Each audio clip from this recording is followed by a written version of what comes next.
Buenas noches, chicos. En esta oportunidad voy a dar un tema que en realidad me tocaron dos juntos y lo agrupé como en emergencias obstétricas porque no que si no quedaban como separados, pero en realidad se podían agrupar.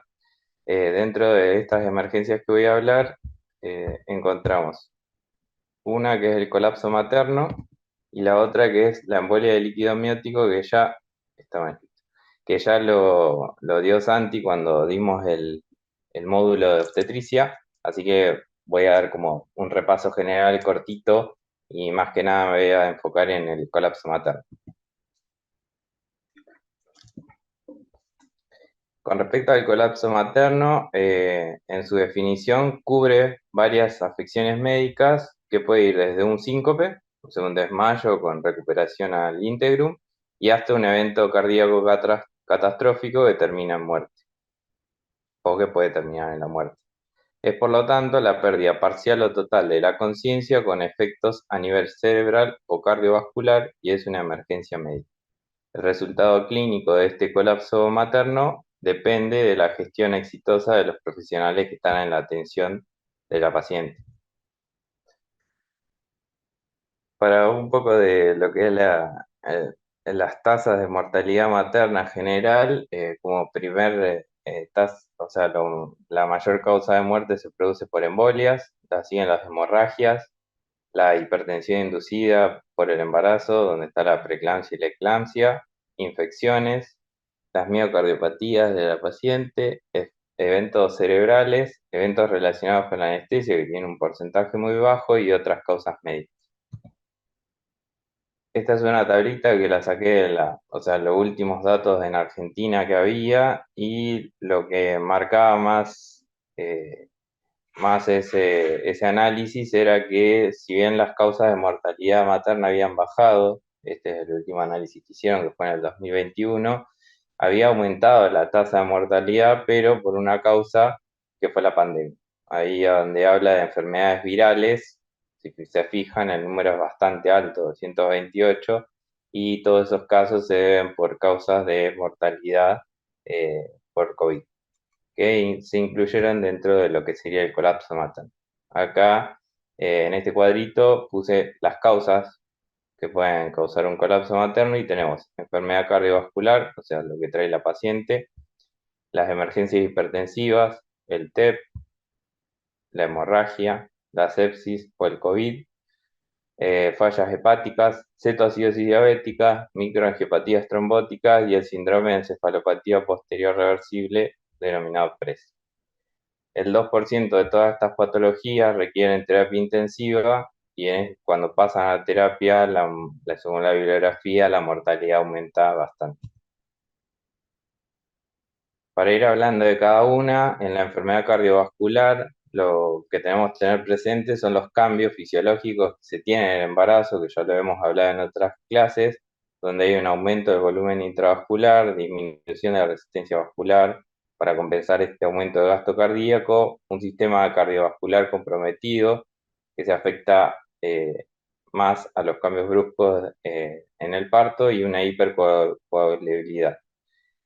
Cuando una paciente tiene enfermedad cardiovascular de base, todos estos cambios que se producen en el embarazo va a ser más difícil que se adapte. Entonces hay que tener más cuidado y tiene más predisposición a llegar a un colapso materno o a una enfermedad grave. Eh, Como predictores tenemos los eventos cardiovasculares tempranos o arritmias, que tengan una clasificación internacional 2 o mayor, estenosis de la válvula mitral o aórtica y una fracción de eyección menor al 40. Las recomendaciones son, como decía, comprender la fisiología y la fisiopatología de los cambios que hay en el embarazo y la enfermedad cardiovascular que tiene la paciente, elección de parto cesárea según el estadio de la enfermedad y anticiparse a las complicaciones. Siguiendo con otra de las causas, emergencia hipertensiva. Como definición, es una enfermedad multisistémica que se caracteriza por hipertensión, edema, proteinuria y afectación de órgano blanco. Aparece en la semana 20 y la eclampsia es la aparición nueva de convulsiones en una mujer que tiene preeclampsia. Se manifiesta, como ya dije, con hipertensión, proteinuria, edema, HELP, edema en la vía, el HELP después lo voy a hablar más adelante, edema en la vía aérea y pulmonar, síndrome de estrés respiratorio, filtrado glomerular disminuido, oliguria, hiperreflexia, cefalea, irritabilidad, convulsiones. Se puede clasificar la emergencia hipertensiva como una hipertensión leve, una preeclampsia leve y grave, una hipertensión crónica, alguien que tiene hipertensión crónica que se le agrega una preeclampsia o una eclampsia. El manejo en estas patologías de emergencia hipertensiva es controlar la ATA. Un ejemplo, se puede usar la betalol 20 miligramos y ir aumentando la dosis según el control de ATA. Profilaxis de convulsiones, administrar sulfato de magnesio con una dosis de carga de 4 a 6 gramos en 20 minutos y un mantenimiento posterior. Si las convulsiones se producen, una nueva dosis de sulfato de magnesio se puede aplicar midazolam 1 a 2 miligramos. Siempre asegurar la oxigenación y la ventilación, un balance hídrico estricto con control de diuresis, evaluación fetal y en la preeclampsia grave hay indicación de extracción del feto. Otra de las causas que nombramos en el cuadrito es el TEP. El TEP es una obstrucción parcial o completa de la circulación arterial pulmonar por sustancias procedentes de otros lugares del sistema cardiovascular. Se puede manifestar si la paciente está consciente por una disnea, dolor torácico pleurítico, hemoptisis, hipotensión, taquicardia e hipoxemia. Si está bajo anestesia general, lo que podemos ver es hipotensión, taquicardia, hipoxemia, disminución del ential, aumento de la presión venosa central y cambios en el electro. El incremento acá del riesgo de tromboembolismo dice que es 5 a 10 veces más que la mujer no embarazada y 4 veces más que la mujer no embarazada en edad fértil. Este riesgo se incrementa durante el periodo de posparto. Como manejo de un TEP, lo que tenemos que hacer es asegurar la ventilación y oxigenación con FIDAL 100, considerar la intubación, el uso de PIP, apoyo circulatorio con bolo de volumen, inotrópico si este bolo no resultó, monitoreo invasivo. Ante un paro, el RCP con las consideraciones especiales que ya sabemos, lateralizar el útero hacia la izquierda, realizar el RCP durante 4 minutos, comprobando el ritmo cada 2 y todas las drogas de adrenalina, depende si el ritmo es desfibrilable, llevar a cabo la desfibrilación y no demorar más de 4 minutos para la extracción del feto. Así que cuando entra en paro la paciente obstétrica, acordarse siempre de pedir ayuda y que el equipo obstétrico esté preparado para una cesárea urgente. Descartar otras causas de hipoxemia, realizar una TAC si la paciente no está tan hemodinámicamente inestable como para poder realizarla. Y la bibliografía hablaba del tratamiento anticoagulante para el TEP, que es un bolo de 500 unidades de heparina seguido de una infusión de 1000 unidades hora ajustado al TP. Y lo que también se puede hacer es poner un filtro de vena cava inferior. Ajustado al KPTT. La heparina se ajusta al KPTT y ahí van regulando la dosis y la suspende y demás. Siempre el KPTT con la heparina. Bien, Marce. Error de tipo de corras. Lo corrijo. Otra de las causas es la hemorragia, que en lo que es paciente obstétrica se define como una pérdida de sangre en periparto mayor a 500 mililitros para un parto vaginal y más de 1000 para una cesárea.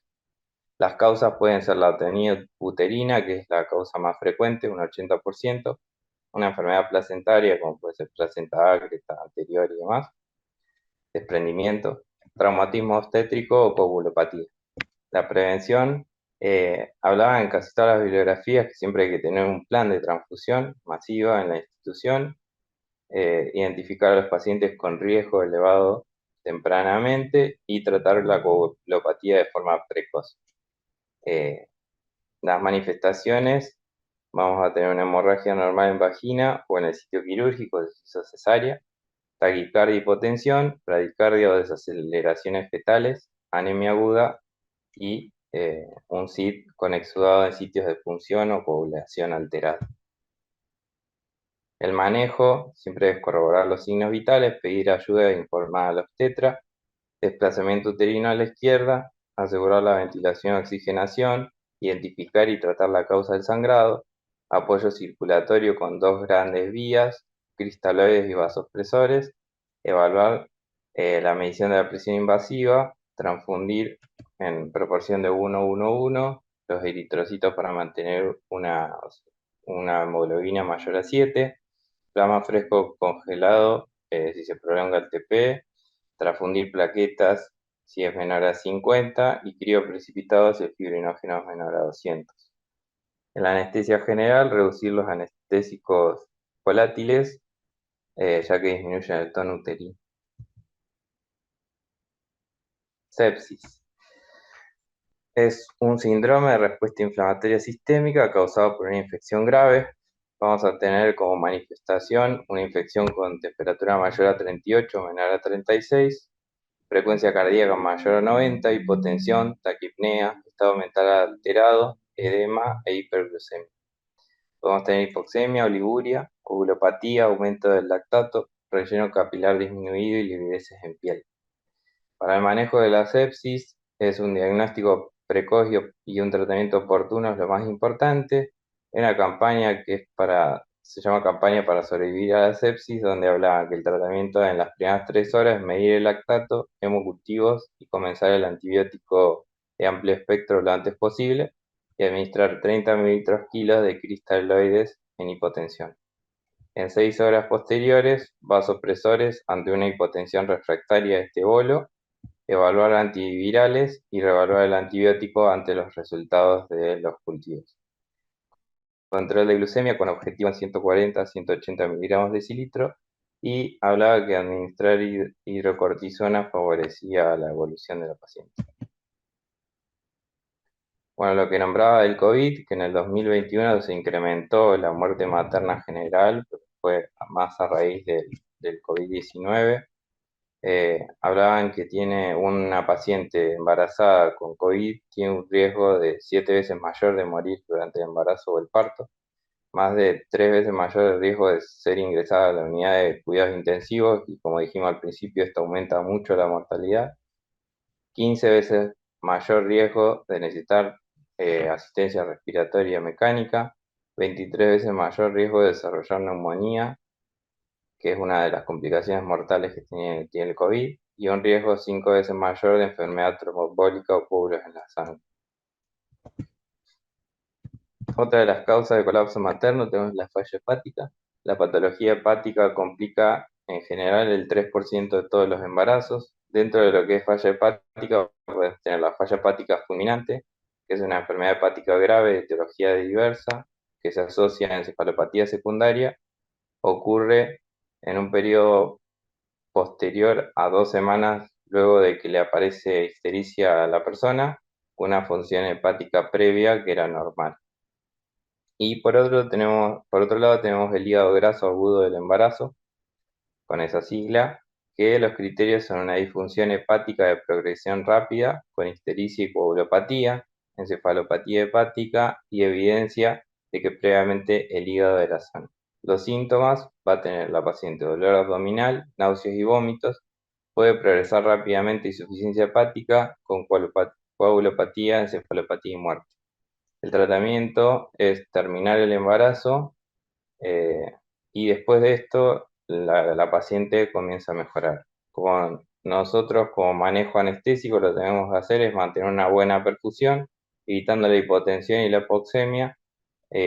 Sobre todo hablaba de esto porque el hígado está fallando y entonces mantener una buena perfusión de los órganos es importante para la recuperación del paciente.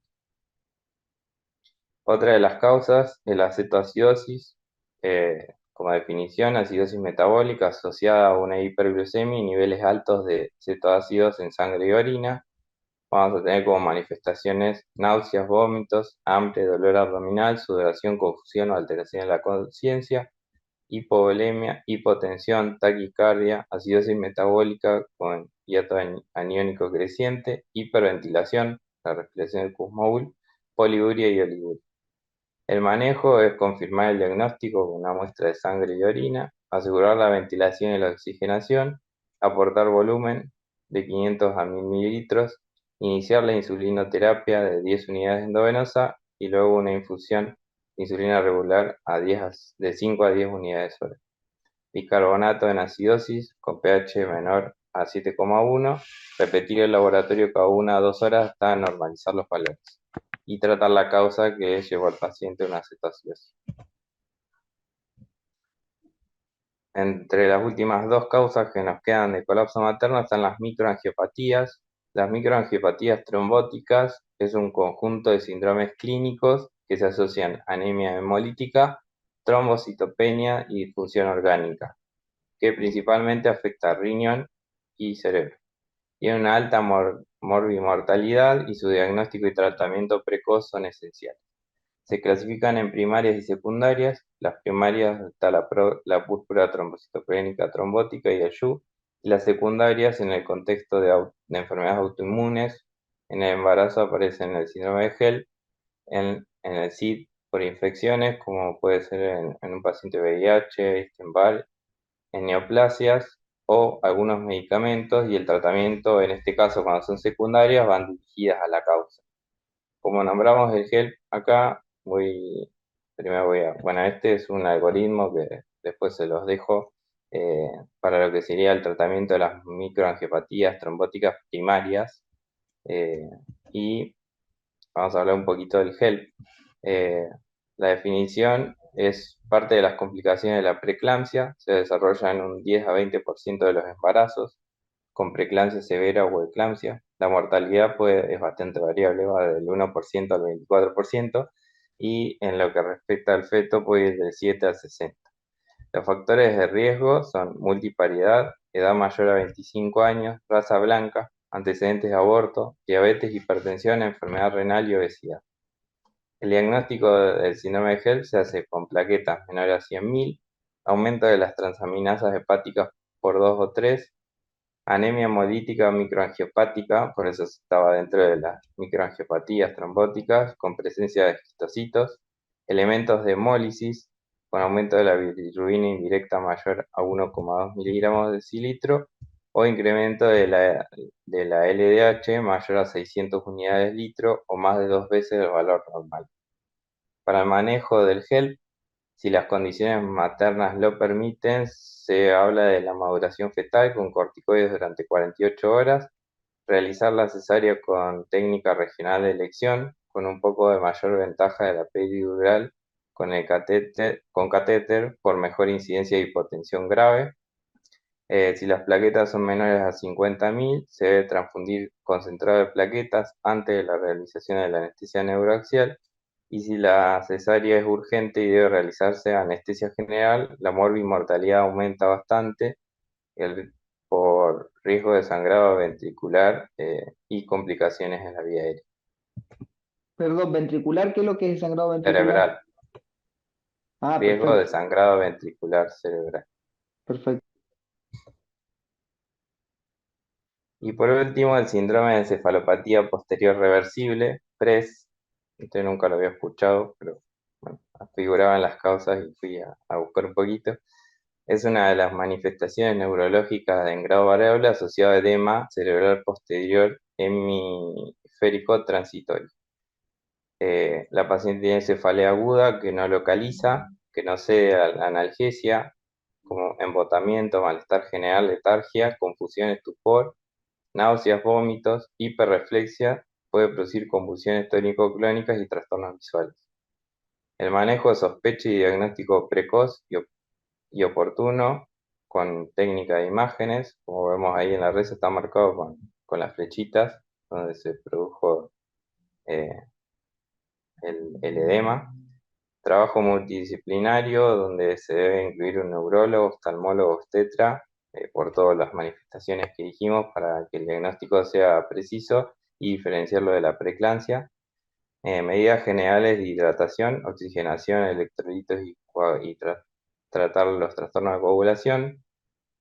Medir la T invasiva y el 40% terminan con manejo avanzado de la vía aérea. El manejo de la hipertensión arterial y de las convulsiones. Cuando se mejoran estas condiciones, el edema disminuye la paciente mejore.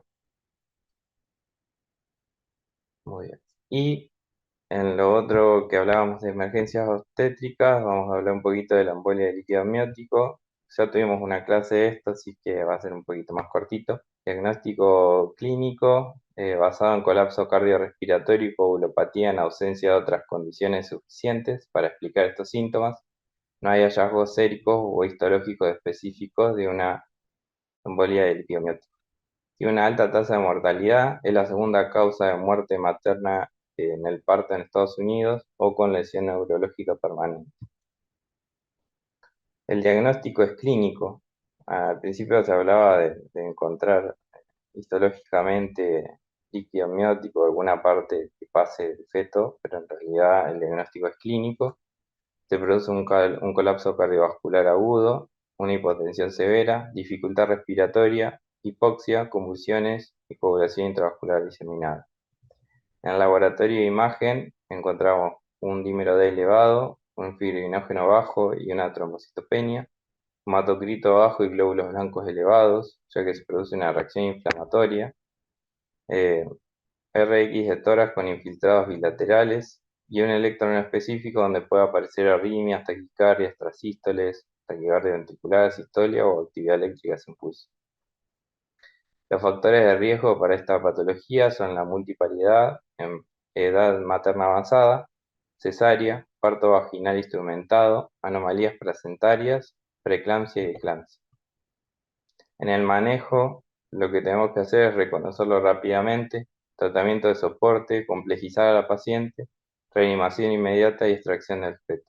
Empeoran rápidamente y poseen un alto riesgo de mortalidad materna y tienen una alta incidencia de sufrimiento fetal.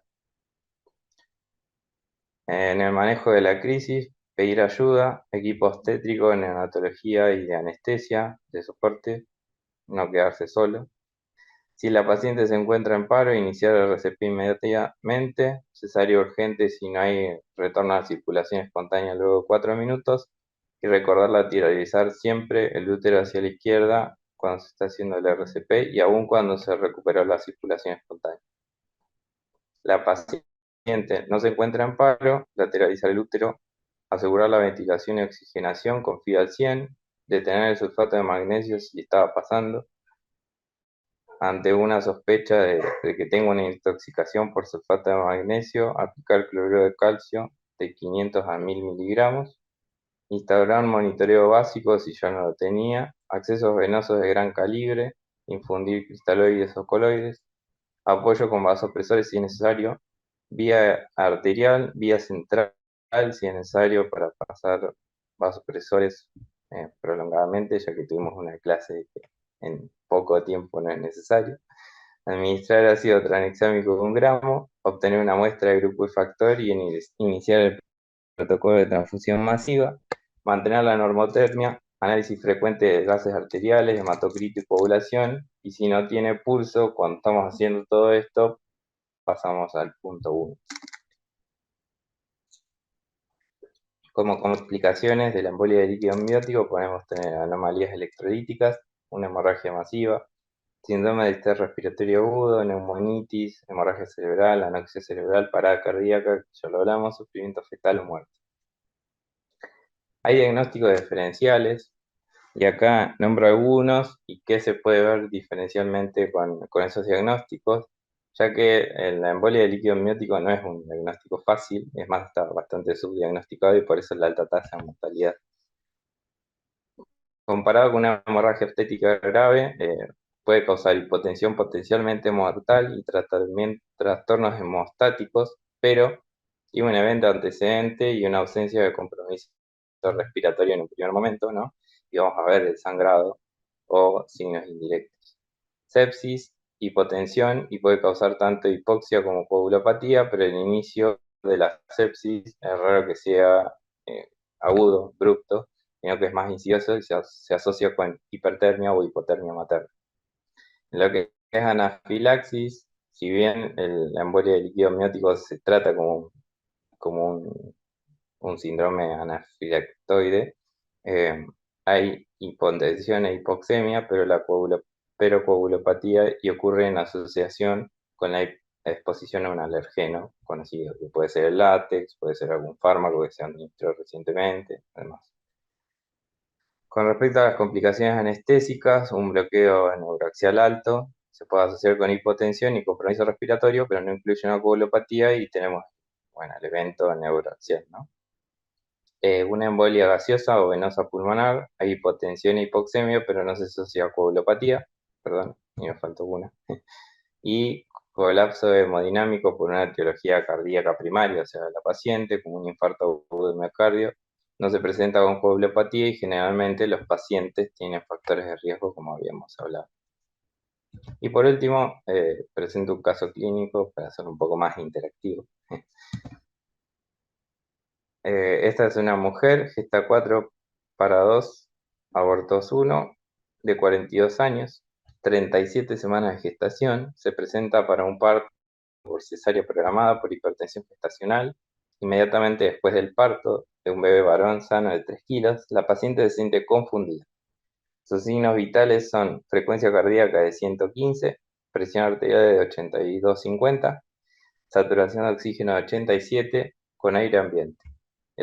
La paciente es intubada, ventilada y se le inicia tratamiento con vasopresores.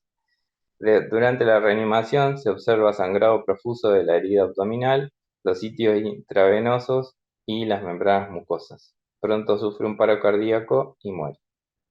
¿Cuál de los siguientes es un criterio diagnóstico para la afectación de esta paciente? Y ahí tenemos 4 opciones. Células epiteliales escamosas fetales en la biopsia pulmonar post-mortem, temperatura de al menos 38 grados, inicio clínico durante el trabajo de parto o dentro de la hora posterior al parto placentario, tiempo de protonía prolongado, índice internacional normalizado y tiempo de tromboplastina parcial activado con fibrinógeno bajo. ¿Cuál dice? Que nos ayudaría al diagnóstico. No se La maten D. por responder. La D. ¿Quién da más? Y la A lo confirma, pero nada, no va a esperar que se muera. Tenés que sospecharlo antes. Muy bien. Y la respuesta correcta es la D.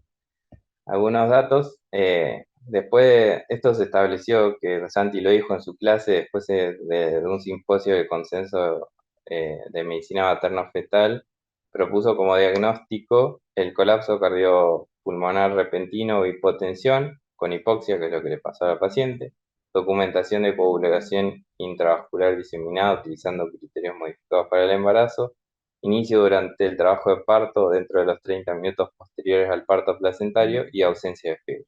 Todos estos criterios deben estar presentes para una embolia de líquido amniótico. El colapso cardiovascular de esta paciente fue refractario a los esfuerzos de reanimación estándar, que es típico de la embolia de líquido amniótico, con tasas de mortalidad cercanas al 80% en algunos estudios.